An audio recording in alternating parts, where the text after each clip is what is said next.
বিশ্বনবী নিজে মসজিদে নববীতে কাউকে এই দায়িত্বটা দেয় নাই, নিজে মিম্বারে দাঁড়িয়ে দাঁড়িয়ে 10টি বছর খুতবা প্রদান করেছেন। সুবহানাল্লাহ পড়েন। এজন্য খতিব যারা আছেন তারা বিশ্বনবীর রেখে যাওয়া দায়িত্ব পালন করছে। এই জুমার খুতবা কন্ডাক্ট করা এটা কিন্তু আপনাদের কাঁধে অনেক বড় দায়িত্ব। এটাকে বলা হয় weekly assembly of Muslim community, আমাদের সাপ্তাহিক গ্যাদারিং। আমাদের প্রতি সপ্তাহে আমাদের মুসলমানদের জুমার দিনের চেয়ে বড় কোনো কার্নিভাল, কোনো ফেস্টিভ্যাল, কোনো উৎসব, কোনো আবাদতের প্রোগ্রাম কি আর হয়? সুবহানাল্লাহ কইবেন না? এবং এই প্রোগ্রামটা অন টাইম, এটারে আকপিস করা যায় না, অন টাইমেই পড়তে হবে। আবার এই প্রোগ্রাম কখনো বন্ধ হয় না। তাফসির মাহফিল বন্ধ হয়ে যায়, কথা বলেন। তাফসির মাহফিল শুনলে 144, জুমার নামাজে 144 হয়েছে কোন জেলায়? কথা বলেন। বাংলাদেশের 64 জেলার কোন জেলায় জুমার নামাজে 144 হয়? তাহলে এটা কত গুরুত্বপূর্ণ অনুষ্ঠান, কত গুরুত্বপূর্ণ প্রোগ্রাম। খতিব এজন্য খুব কনস্ট্রাকটিভ ওয়েতে, গঠনমূলক ভাবে নিজেদেরকে প্রিপেয়ার করতে হবে। আপনি কি বলবেন? খতিবের দায়িত্ব হচ্ছে ওই 7 দিনে, গত 7 দিনে সমাজে কি কি অসঙ্গতি ঘটেছে, ইনকনসিস্টেন্সি, এগুলো কোরআন সুন্নাহর আলোকে শ্রোতাদের কাছে তুলে ধরা। কি কি সমস্যা, ক্রাইসিস যাচ্ছে মুসলমানদের, আমার এলাকায়, আমার সমাজে কি কি সমস্যার ক্রাইসিস তৈরি হয়েছে, কোরআন সুন্নাহর আলোকে এগুলার সলিউশন দিয়ে আসা। বিশ্বনবী এটাই করতেন, এটাই করতেন। এজন্য জুমার প্ল্যাটফর্মটা অনেক গুরুত্বপূর্ণ। আমাদেরকে তাফসির মাহফিল ধরে রাখতে হয়। কি করতে হয়? আমাদেরকে বলে হুজুর আপনার কিন্তু কাঁপাইতে হবে, আবার বলে আপনার জমাইতে হবে, আবার বলে আপনার ধরে রাখতে হবে। কি করতে হবে? কিন্তু জুমার নামাজ আলহামদুলিল্লাহ ধরে টরে রাখা লাগে না, কারণ খুতবার পরে নামাজ আছে না নাই? বসেই থাকবে। এই জুমার খুতবাটা এত গুরুত্বপূর্ণ, এই কারণে জুমার নামাজে আওয়ামী লীগ আসে, আসে না? আওয়ামী লীগরা মনে যায় না জুমাতে, আসে। বিএনপি আসে, আসে না?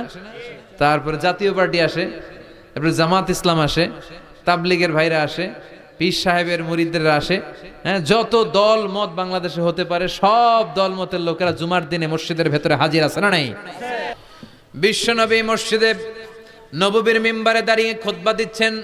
হঠাৎ বিশ্বনবীর কলিজার টুকরা, বিশ্বনবীর সুগন্ধি হাসান আর হুসাইন রাদিয়াল্লাহু তাআলা আনহুমা ঘর থেকে বের হয়ে সাহাবাদের কাতারের সামনে দিয়ে দৌড়াদৌড়ি শুরু করে দিয়েছে। আমরা অনেক সময় বাচ্চাদেরকে দৌড়াদৌড়ি করতে দেখলে রেগে যাই। আপনাদেরও এই সমস্যা?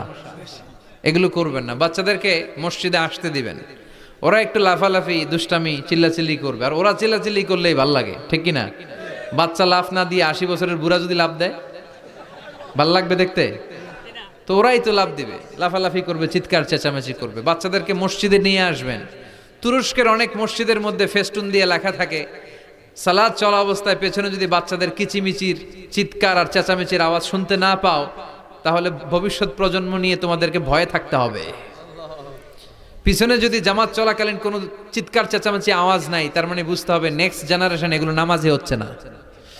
আর তারাবি চলাকালীন অবস্থায় পিছনে যদি চিৎকার চেঁচামেচি হই হল্লোর থাকে, তাহলে বোঝা যাবে আমার ছেলে মেয়ে, আমার নাতিপুতি সবগুলো নামাজি হচ্ছে। কথা বলেন। এজন্য বাচ্চারা চিৎকার চেঁচামেচি করলে খবরদার মসজিদ থেকে তাড়িয়ে দিবেন না, ওদেরকে ডেকে আনেন। যেতে যেতেই ওরা বুঝবে এটা ইবাদত গা, এখানে চিৎকার দেওয়া যায় না, এখানে দুষ্টুমি করা যায় না, এখানে আল্লাহর নাম জপতে হয়, এখানে সেজদায় পড়ে কাঁদতে হয়, ঠিক কি না? বিশ্বনবী মসজিদে নববীর মিম্বারে দাঁড়িয়ে জুমার খুতবা দিচ্ছেন। বিশ্বনবীর কলিজার টুকরা হাসান হুসাইন দুইজন মিলে কাতারের মাঝখানে দৌড়াদৌড়ি করছে। সাহাবাদের কারো ঘাড়ের মধ্যে ধাক্কা দেয়, কারো টুপি ধরে টান দেয়, কারো পাগড়ি ধরে টান মারে। বিশ্বনবী মিম্বারের উপর দাঁড়িয়ে দাঁড়িয়ে দেখে। বিশ্বনবী খুতবা দিতে দিতে এই দৃশ্য দেখে খুতবা থামিয়ে দিলেন। খুতবা ওই জায়গায় স্টপ করে নিজে মিম্বার থেকে নামলেন, নেমে দুই নাতিরে ধরলেন, দুই হাতে ধরে মিম্বারের উপরে নিয়ে আসলেন, এনে হাসানকে ডান হাতে হুসাইনকে বা হাতে রেখে ওই দুইজনকে এইভাবে হ্যান্ডকাফ পরাইয়া বাকি খুতবা কমপ্লিট করেছেন। পড়েন সুবহানাল্লাহ। এজন্য বাচ্চাদেরকে মসজিদ থেকে তাড়াই দিবেন কোনোদিন? আবার বিশ্বনবী একবার জুমার খুতবা দিচ্ছেন। বিশ্বনবী দেখলেন এক সাহাবী খুতবা চলাকালীন মসজিদের মধ্যে ঢুকেই মসজিদে বসে পড়েছে। বিশ্বনবী ডাকলেন, বললেন দাঁড়াও। সাহাবী দাঁড়ালেন। বিশ্বনবী বললেন 2 রাকাত পড়েছো নাকি? সাহাবী বললেন না পড়ি নাই। বিশ্বনবী বললেন ওয়ারকা রাকাতাইন, তাড়াতাড়ি করে 2 রাকাত পড়ো, তারপরে বসে যাও।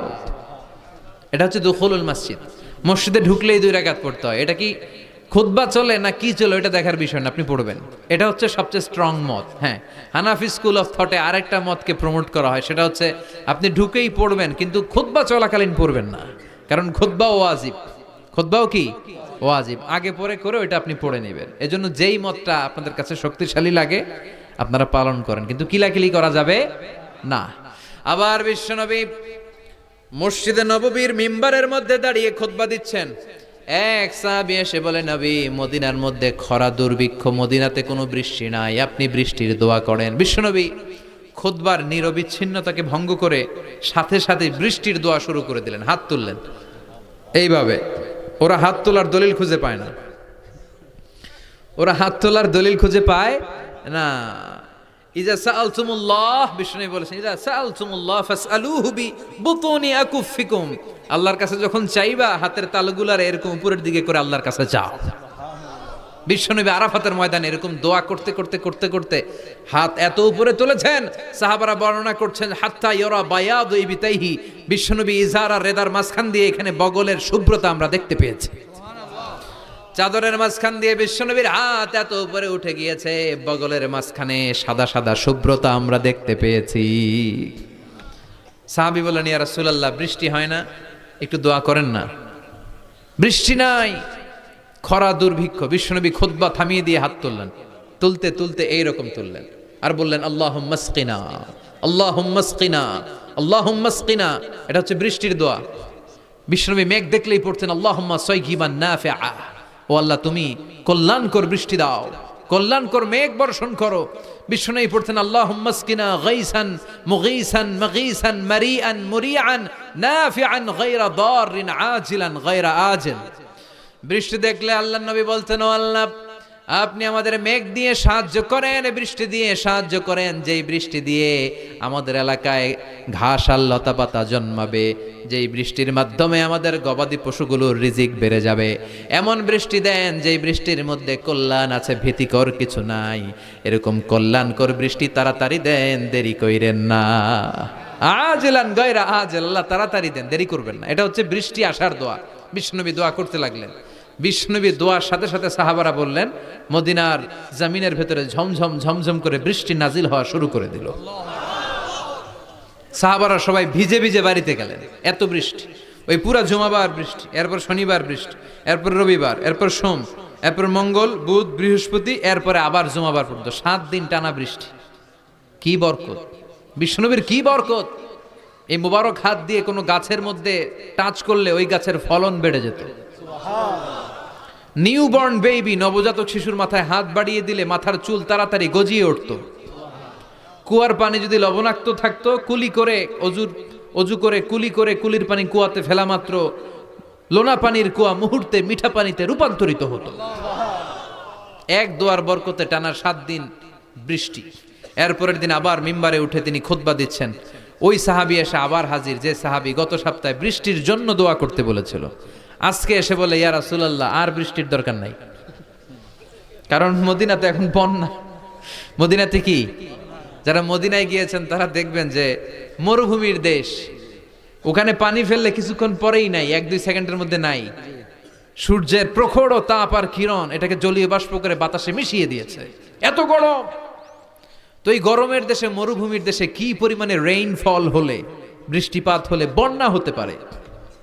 ওই সাহাবী এসে বলে, নবী, গত সপ্তাহের দোয়ার বরকতে সপ্তাহ জুড়ে বৃষ্টি, মদিনার ভেতরে এখন বন্যা। এই বন্যা ঠেকাবো কি করে? তাড়াতাড়ি বৃষ্টি বন্ধের দোয়া করে। এবার বিশ্বনবী আবার খুতবা থামিয়ে দিয়ে হাত উঁচু করে বৃষ্টি বন্ধের দোয়া শুরু করলেন। বৃষ্টি বন্ধের দোয়া হচ্ছে, আল্লাহুম্মা হাওয়ালাইনা ওয়ালা আলাইনা। এর মানে হচ্ছে, আল্লাহ বৃষ্টি দিতেছেন ভালো দেন, তবে আমগো আর লাগবে না, আশেপাশে যেখানে দরকার একটু ওইখানে দেন, আমাদের এই এলাকায় আর দিয়েন না। সুবহানাল্লাহ পড়েন। বিশ্বনবী হাত তুলে দোয়া করলেন, আল্লাহুম্মা হাওয়ালাইনা ওয়ালা আলাইনা, আল্লাহ আমাদের চারিপাশে দেন, মদিনায় দিয়েন না। সাহাবারা বলেন, বিশ্বনবীর দোয়া শেষ, নামাজ শেষে মসজিদ থেকে বের হয়ে দেখলাম